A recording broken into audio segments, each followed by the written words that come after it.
Driving licence बनवाने के लिए काफी उलझन सी महसूस होती है क्योंकि इसके लिए आरटीओ ऑफिस जो जाना पड़ता है और कभी कभी तो टाइम बचाने के चक्कर में इसको बनवाने के लिए किसी को एक्स्ट्रा पैसे भी देने पड़ जाते हैं। लेकिन अब ऐसा नहीं है। अब आप बिना आरटीओ जाए, बिना किसी को एक्स्ट्रा पैसे दिए हुए आप घर बैठे अपने मोबाइल फोन के माध्यम से अपना ड्राइविंग लाइसेंस बना सकते हैं, क्योंकि अब घर बैठे ऑनलाइन ड्राइविंग लाइसेंस बनाने का प्रोसेस काफी ईजी हो चुका है। वेलकम टू सीखो ऑफिशियल शो सरकारी सर्विसेज। तो चलिए शुरू करते हैं घर बैठे ऑनलाइन ड्राइविंग लाइसेंस को बनाने के प्रोसेस को और चलते हैं मोबाइल की स्क्रीन पर।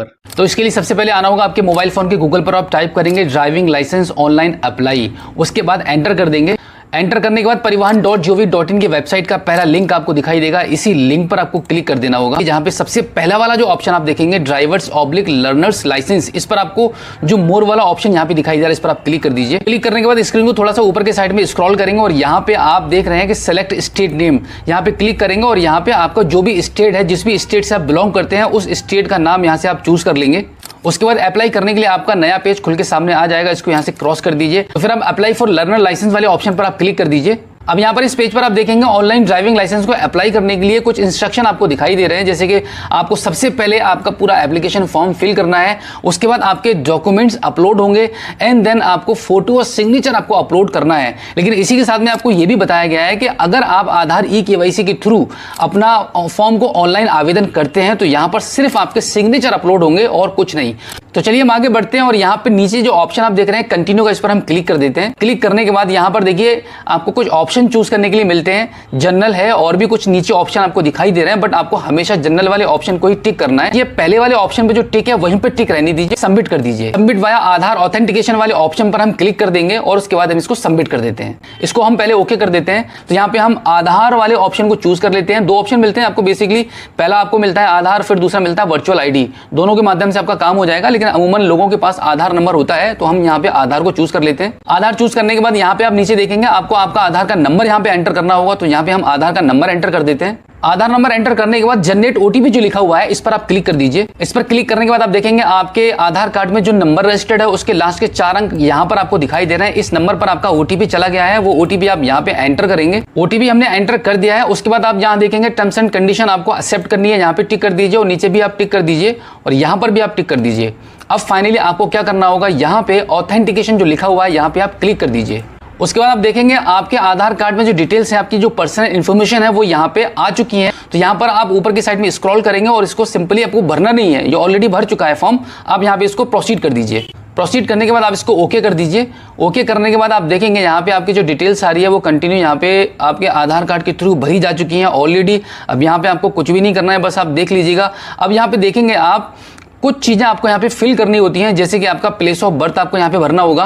प्लेस ऑफ बर्थ फिल करने के बाद अब यहाँ पे कंट्री ऑलरेडी सिलेक्ट है। अब यहाँ पर क्वालिफिकेशन आपको आपके सिलेक्ट करनी पड़ेगी कि जो भी क्वालिफिकेशन है आपकी, वो यहाँ पे आप अपनी क्वालिफिकेशन को सिलेक्ट कर लीजिए। क्वालिफिकेशन सिलेक्ट होने के बाद आप यहाँ देखेंगे ब्लड ग्रुप यहाँ पे लिखा हुआ है। अगर आपको आपके ब्लड ग्रुप के बारे में पता है तो यहाँ पे आप इसको क्लिक करके आप अपना यहाँ पे ब्लड ग्रुप के बारे में मेंशन कर सकते हैं, अदरवाइज आप यहाँ पे अननोन छोड़ सकते हैं। उसके बाद यहाँ पे आप देखेंगे आपके आधार कार्ड में जो मोबाइल नंबर रजिस्टर्ड है वो नंबर यहाँ पे आपको फिल करना होगा। मोबाइल नंबर फिल करने के बाद यहाँ पे आप चाहें तो एक कोई अपना अल्टरनेटिव मोबाइल नंबर भी दे सकते हैं। इसी के साथ में यहाँ पे आइडेंटिफिकेशन मार्क भी आपको लिखना होता है, जैसे कि बॉडी में आपके कोई भी निशान है जिससे कि आपकी पहचान हो सकती हो, वो यहाँ पे आप चाहें तो फिल कर सकते हैं, अदरवाइज आप इसको खाली छोड़ दीजिए। उसके बाद आपका जो स्टेट है, आपका डिस्ट्रिक्ट है, वो यहाँ पे ऑलरेडी आपके आधार कार्ड के डेटा के हिसाब से भरा हुआ होगा, बट यहाँ पे अब आपको आपकी तहसील चूज करनी है। हम तहसील यहाँ पे चूज कर लेते हैं। अब यहाँ पे हम देखेंगे नीचे की साइड में आपको आपका गांव या टाउन जो भी है आपका, आपके तहसील के अकॉर्डिंग यहाँ पे आपको चूज करना होगा। गांव सेलेक्ट करने के बाद आप देखेंगे यहाँ पे आपका जो कंप्लीट एड्रेस है वो ऑलरेडी भरा हुआ है पिन कोड के साथ में। अब यहाँ पर इसको आप थोड़ा सा ऊपर के साइड में स्क्रॉल करेंगे। उसके बाद आप देखेंगे यहाँ पे आपको आपका व्हीकल चूज करना पड़ेगा कि आप जो लाइसेंस बनवाना चाह रहे हैं, किस प्रकार का लाइसेंस बनवाना चाह रहे हैं, किस प्रकार का वाहन आप चलाएंगे। तो यहाँ पे motorcycle with gear non transport लिखा हुआ है, इसको आपको सेलेक्ट करना है। और इसी के साथ में अगर आपको 4 व्हीलर भी ड्राइव करनी है आपके ड्राइविंग लाइसेंस के थ्रू, तो फिर आपको लाइट मोटर व्हीकल यानी कि LMV पे भी चूज करना है और उसके बाद यहाँ पे आपको ओके कर देना है। ओके करने के बाद फिर से उसको ऊपर के साइड में थोड़ा सा स्क्रॉल करेंगे और यहाँ पे 0 सिलेक्टेड लिखा हुआ है, यहाँ पे क्लिक करेंगे और इन दोनों को यहाँ से आप सेलेक्ट करके इसको यहाँ से ओके कर देंगे। उसके बाद आप नीचे की साइड में आप देखेंगे डिक्लेरेशन के नीचे यहाँ पे ब्लू कलर में सेल्फ डिक्लेरेशन फॉर्म 1 लिखा हुआ है, तो इस पर आपको क्लिक करना होगा। इस पर क्लिक करने के बाद इस पेज पर आपसे कुछ सवाल इसके पूछे जा रहे हैं जिनका आंसर आपको यस और नो में देना है। तो हमने इन सभी इंस्ट्रक्शन को पढ़ के सही से इनका आंसर दे दिया है। उसके बाद यहाँ पे आई हियर बाई डिक्लेयर पर आप क्लिक करेंगे और फिर फाइनली अब हम इसको सबमिट कर देते हैं। सबमिट करने के बाद दोबारा से आपसे कंफर्मेशन मांगी जाएगी, इसको आप ओके कर दीजिए। ओके करने के बाद आप देखेंगे यहाँ पे जो सेल्फ डिक्लेरेशन का जो फॉर्म है वो आपका ओके हो चुका है, इसको आप ओके कर दीजिए। तो अब यहाँ पर सेल्फ डिक्लेरेशन फॉर्म 1 के नीचे आपसे पूछा जा रहा है कि क्या आप अपना कोई ऑर्गन डोनेट करना चाहते हैं। अगर चाहते हैं तो यस कर दीजिए और नहीं चाहते हैं तो नो कर दीजिए। उसके बाद यहाँ पे जो नीचे के साइड में जो कैप्चा कोड आप देख रहे हैं वो फिल करेंगे और सबमिट कर देंगे। सबमिट करने के बाद आपकी स्क्रीन पर एक छोटा सा पॉपअप आ जाएगा जहाँ पे आपको बताया जा रहा है कि आपने जो मोबाइल नंबर एंटर किया था और जो आधार कार्ड में लगा हुआ है, आपके इस नंबर को कम्युनिकेशन पर्पज से यूज किया जाएगा, तो आप इसको ओके कर दीजिए। अब आप यहाँ पे देखेंगे आपका जो एप्लीकेशन है वो एक्सेप्ट हो चुका है, इसको आप दोबारा फिर से ओके कर दीजिए। ओके करने के बाद दोबारा से कंफर्मेशन मांगी जाएगी कि are you sure to submit the details, फिर से ओके कर दीजिए। फाइनली ओके करने के बाद आप देखेंगे आपके मोबाइल की स्क्रीन पर दोबारा से ये पॉपअप आ चुका है जहां पे लिखा हुआ है congratulations your application has been submitted successfully.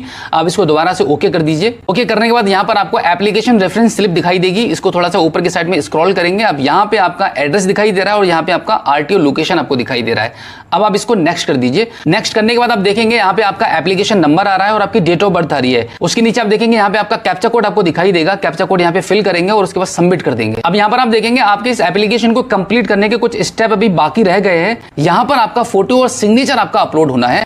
तो फोटो और सिग्नेचर को अपलोड करने के लिए आप यहाँ पे क्या करेंगे, प्रोसीड कर देंगे। आप थोड़ा सा ऊपर की साइड में स्क्रॉल कर लेंगे तो देखेंगे यहाँ पे आपका जो फोटो वाला सेक्शन है वो ब्लॉक है, यानी कि फोटो अपलोड आपको नहीं करने देगा क्योंकि जरूरत ही नहीं है, आधार कार्ड वाला फोटो आपका आ चुका है। अब यहाँ पे आपको सिर्फ सिग्नेचर ही अपलोड करना है, तो यहाँ पे आप ब्राउज वाले ऑप्शन पर क्लिक करेंगे। उसके बाद यहाँ से हम अपना सिग्नेचर चूज कर लेते हैं। सिग्नेचर चूज करने के बाद अपलोड एंड व्यूज फाइल पर हम क्लिक करेंगे।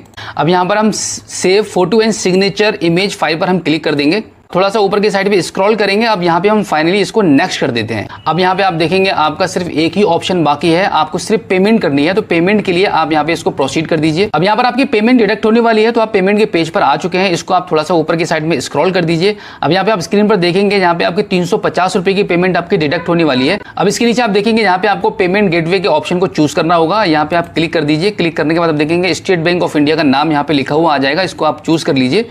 इसको चूज करने के बाद ये जो कैप्चा कोड आप यहाँ पे देख रहे हैं वो यहाँ पे आपको नीचे फिल करना होगा। तो यहाँ पे आप इसको डायरेक्टली पे नाउ पर आप क्लिक कर दीजिए। पे नाउ पर क्लिक करने के बाद आप देखेंगे यहाँ पे आपको आई एग्री वाला ऑप्शन मिलेगा, इस पे आप टिक करेंगे। उसके बाद आप प्रोसीड कर दीजिए। प्रोसीड करने के बाद स्टेट बैंक ऑफ इंडिया का पेमेंट गेटवे का पेज ओपन हो जाएगा। यहाँ पर आपके पास मल्टीपल ऑप्शंस मिलते हैं पेमेंट करने के लिए। आप नेट बैंकिंग के थ्रू पेमेंट करना चाह रहे हैं या फिर कोई किसी अदर बैंक की आपके पास नेट बैंकिंग है उसके थ्रू आप पेमेंट करेंगे, या फिर आप डेबिट कार्ड के थ्रू कर रहे हैं, या फिर आप अदर बैंक के डेबिट कार्ड के थ्रू कर पाएंगे। यहाँ पे स्टेट बैंक ऑफ इंडिया के पेमेंट गेटवे को देखकर आप ये नहीं समझना कि यहाँ पर आपको सिर्फ स्टेट बैंक ऑफ इंडिया की सर्विस ही काम करेगी।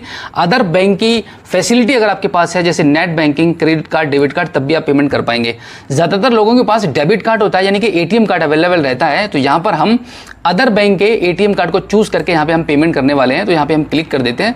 उसके बाद आप देखेंगे आपका यहाँ पे 350 रुपए का पेमेंट का रिमाइंडर आ रहा है जो कि आपका डिडक्ट होने वाला है, इसको आप कंफर्म कर दीजिए। अब यहाँ पर इस पेज पर आप देखेंगे आपको पेमेंट करने के लिए आपके जो एटीएम कार्ड है आपके पास उसकी डिटेल्स यहाँ पे फिल करनी है और उसके बाद पे कर देना है। अब यहाँ पे आप देखेंगे आपकी जो पेमेंट है वो सक्सेसफुली डन हो चुकी है, आपके अकाउंट से 350 रुपए डिडक्ट हो चुके हैं। अब यहाँ पे आप देखेंगे आपकी जो पेमेंट है वो सक्सेसफुली डन हो चुकी है और यहाँ पर आप इस पेमेंट की स्लिप को आप सेव कर लीजिए। उसके बाद दोबारा से आप होम पेज पर आ जाएंगे। आपकी पेमेंट सक्सेसफुली डन हो चुकी है। अब आपका लास्ट फाइनल काम रह गया है आपका टेस्ट क्वालिफाई करने का। टेस्ट के लिए आप कैसे अप्लाई करेंगे उसके लिए आप देख लीजिए एक बार इसका प्रोसेस, बहुत ही आसान सा प्रोसेस है। आप थोड़ा सा ऊपर की साइड में स्क्रॉल करेंगे और यहाँ पे आप देखेंगे ऑनलाइन LL टेस्ट इंस्टॉल, ऐसे करके आपको यहाँ पे ऑप्शन मिलेगा, इसी पर आपको क्लिक करना होगा। उससे पहले कि देखिए एग्जाम में क्या क्या पूछा जाएगा, कैसे कैसे सवाल आएंगे, इसका एक ट्यूटोरियल यहाँ पे अवेलेबल है। उसके लिए आप यहाँ पे देख सकते हैं ट्यूटोरियल फॉर LL टेस्ट पर क्लिक करेंगे तो यहाँ पे आपको सारी जानकारी मिल जाएगी कि कैसे कैसे सवाल आपके आ सकते हैं। अभी हम आपको एक थोड़ा सा प्रोसेस करके दिखा देते हैं कि कैसे आप इसको अप्लाई करेंगे ऑनलाइन टेस्ट देने के लिए।